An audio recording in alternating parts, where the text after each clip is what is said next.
আসসালামু আলাইকুম। সকাল সকাল গ্রসারি করতে যাচ্ছি। ভাবলাম আপনাদের সাথে একটু শেয়ার করি অস্ট্রেলিয়াতে কোন জিনিসের কেমন দাম। তো একদম শুরুতে আমি কফি নিয়ে নিয়েছি যাতে রিল্যাক্সে বাজার করা যায়। আজকে আমার গরুর ভুঁড়ি খেতে খুব ইচ্ছা করছিল, তাই আমি গরুর ভুঁড়ি নিয়ে নিয়েছি, সাথে বিফ এবং হার্ড চিকেন, যেটা বাংলাদেশি পাকিস্তানি লেয়ার মুরগির মতো।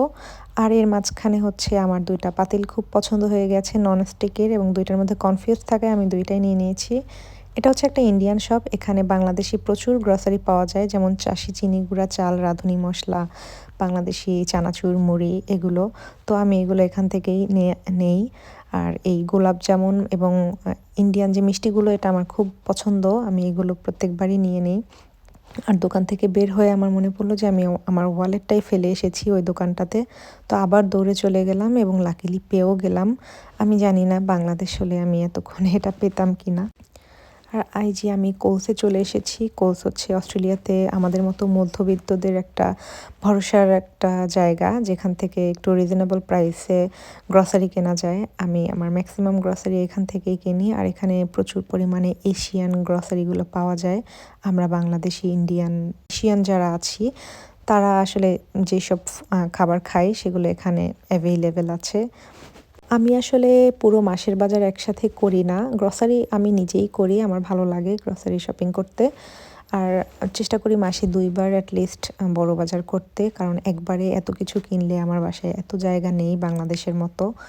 আর তাছাড়া হচ্ছে সবজি বা মাছ মাংস এগুলো আমি একবারে এত কিছু কিনে স্টোর করি না। কারণ হচ্ছে আমার বাসার পাশেই দোকান বা শপ যেগুলো আছে, গ্রসারি বা সুপার শপ, আমি চাইলেই যে কোনো সময় বের হয়ে যেতে পারি। এমনও হয় রান্না করতে করতে টমেটো শেষ, আমি চুলা বন্ধ করে চলে গেছি টমেটো কিনতে।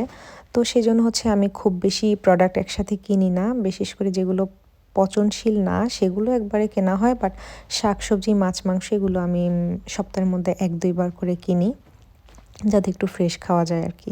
আর আজকে আমি কোনো কিছুরই দাম বলছি না।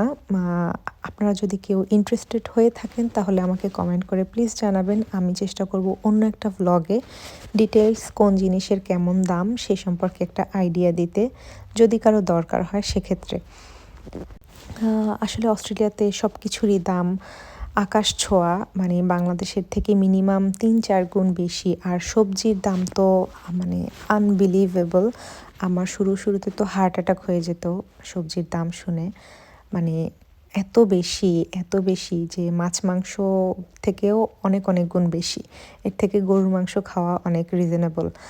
তো তারপরও দেশি সবজি যে আমরা এখানে পাচ্ছি, এটাই হচ্ছে সবচেয়ে শান্তির ব্যাপার। কারণ এগুলো না পেলে আমি জানি না আমি কিভাবে বেঁচে থাকতাম।